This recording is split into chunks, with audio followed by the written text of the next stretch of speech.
Salut, c'est Isokat. Aujourd'hui, j'ai décidé de vous retrouver pour vous parler du film Aladdin. Avant de commencer la vidéo, j'aimerais vous rappeler que je suis sur Twitter et Instagram, donc n'hésitez pas à me follow sur ces réseaux. Sans plus tarder, commençons. Let's go. Le génie de la lampe.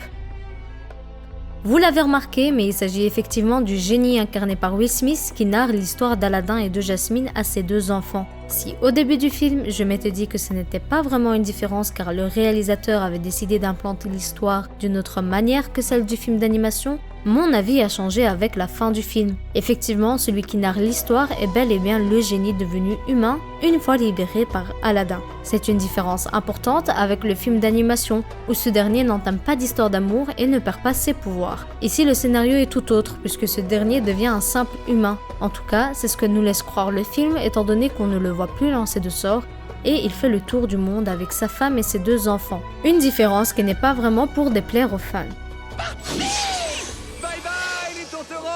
Roulez bien. Et la campette, ciao. Je suis en vacances. Non, je suis carrément à la retraite. Oh, et puis je m'en balance. Je suis libre.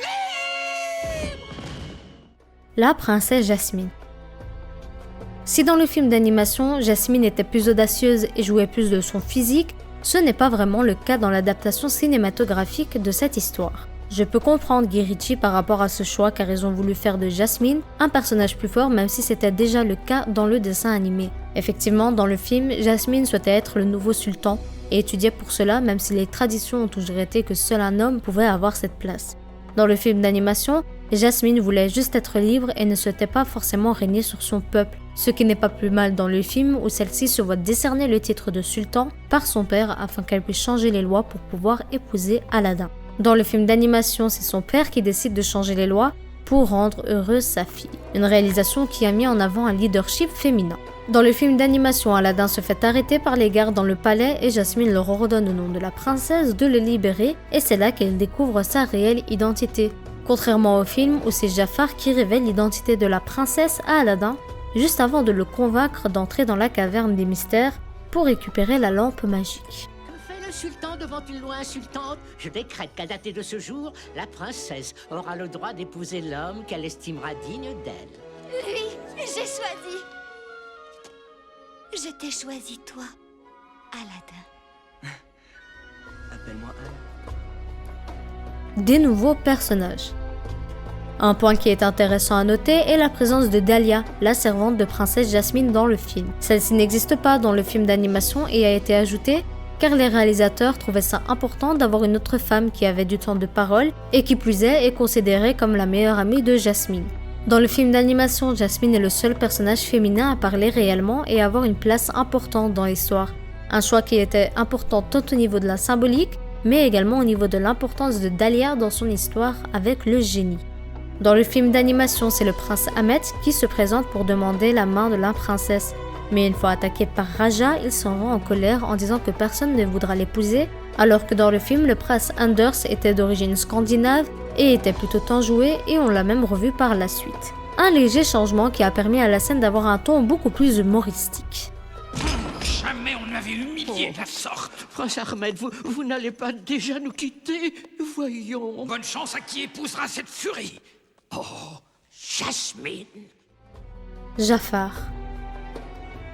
Jafar dans le film n'a pas tenu à cacher son identité d'Aladdin en lui proposant un marché pour aller chercher la lampe. Alors que dans le film d'animation, Jafar se déguise en vieux monsieur et cache son identité à Aladdin avant de lui proposer le fameux marché.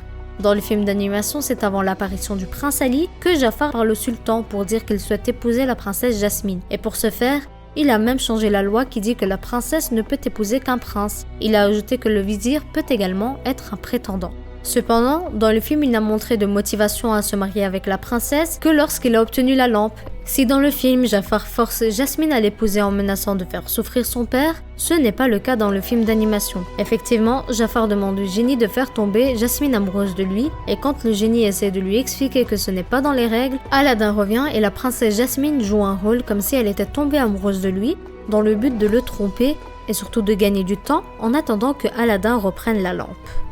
Tu ne seras un pauvre fou que si tu abandonnes, petit. Qui êtes-vous? Je ne suis qu'un prisonnier solitaire comme toi, mais ensemble, nous pouvons être bien plus. Ça veut dire quoi? Alors, marché conclu. La caverne des mystères.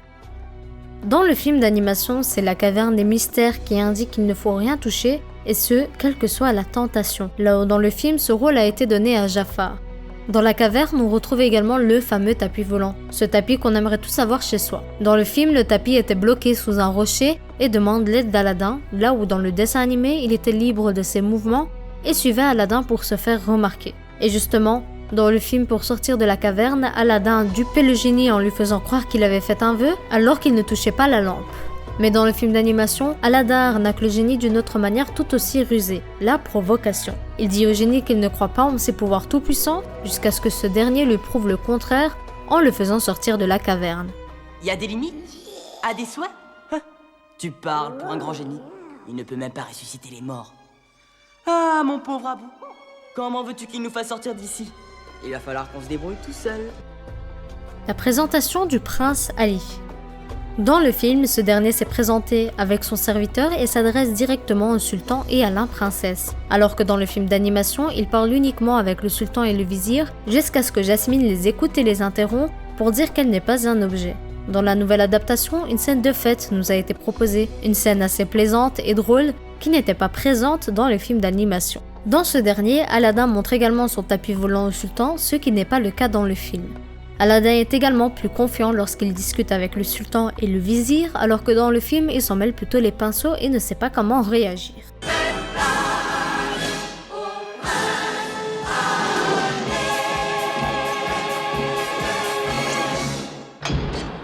Splendide, absolument merveilleux. La noyade d'Aladin. Dans le film d'animation, Jafar jette directement le prince Ali à l'eau sans savoir qui il est réellement. Il le jette dans une optique où ce prince le bloque dans son possible mariage avec Jasmine. Aladin avait également la lampe magique avec lui.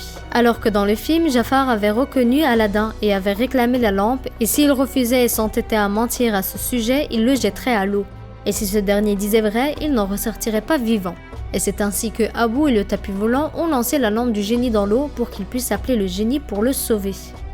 Dans l'adaptation en général, on a pu trouver des éléments dignes de notre époque, surtout par rapport à la danse et au chant. Des choix que j'ai beaucoup appréciés dans cette nouvelle adaptation. En piste. Non, c'est moi qui décide, d'accord? Je dis quand c'est le moment. Sérieusement? Guy Ritchie a tenu à maintenir les musiques originales du film d'animation. Et pour une fois, on peut remercier l'adaptation exacte concernant les musiques, même si 2 musiques ont été ajoutées dans le film et franchement, elles sont vraiment pas mal. Voilà, bien évidemment, il y a d'autres petites différences comme le personnage du sultan qui était bien plus présent et enjoué dans le film d'animation, ou encore celui du perroquet qui avait beaucoup plus de temps de parole dans le film d'animation par rapport au film. Mais ce sont des changements mineurs, donc je ne m'attarderai pas dessus. Je suis fan de l'univers de Disney et ce, en général, que ce soit film, série, dessin animé, ils arrivent toujours à m'en mettre plein les yeux, et il ne nous est pas interdit de rêver. Aladin a toujours fait partie de mon top 3 de mes dessins animés Disney préférés. Il m'a accompagné durant toute mon enfance, adolescence et encore maintenant. Donc quand j'ai appris qu'un film allait sortir, autant vous dire que j'étais folle de joie. J'ai effectivement eu quelques appréhensions quant à la réalisation du film, mais autant vous dire que là je suis satisfaite. Je souhaitais voir du lâcher-prise de la part du réalisateur Guy Ritchie quant au scénario de base pour apporter un côté plus nouveau plutôt qu'une simple copie conforme de l'œuvre originale, et c'est effectivement ce qu'il s'est produit. Les acteurs ont très bien été choisis et Will Smith, c'est du génie. Si nombreuses étaient les critiques négatives quant à ce choix, je pense que ce film va changer les avis qui étaient tranchés quant à la présence de Will Smith en tant que génie de la lampe. Mais ce n'est pas pour autant qu'il a pris la vedette du film. Mena Massoud, l'acteur d'Aladin, et Naomi Scott, l'actrice de Jasmine, ont très bien été choisis et sont limite des copies conformes du film d'animation. Seul l'acteur de Jafar, Marwan Kenzari, m'avait déçu dans le trailer, vu qu'il lui manquait cette petite barbichette unique, mais il m'a fait ravaler mes mots avec son jeu d'acteur dans le film complet. Je l'ai au final plutôt bien aimé. En tout cas, si vous avez été voir le film, n'hésitez pas à me dire dans les commentaires ce que vous en avez pensé. Moi, j'ai passé un très bon moment au cinéma et je suis bien contente de la réalisation de Guy Ritchie qui était à la limite de la perfection selon moi. C'était un pari risqué pour Disney vu la popularité du matériau de base, mais c'est un pari réussi. C'était tout pour moi, abonnez-vous si ce n'est pas encore fait et surtout, activez bien la cloche. Likez la vidéo et partagez-la en masse avec vos amis fans de cet univers.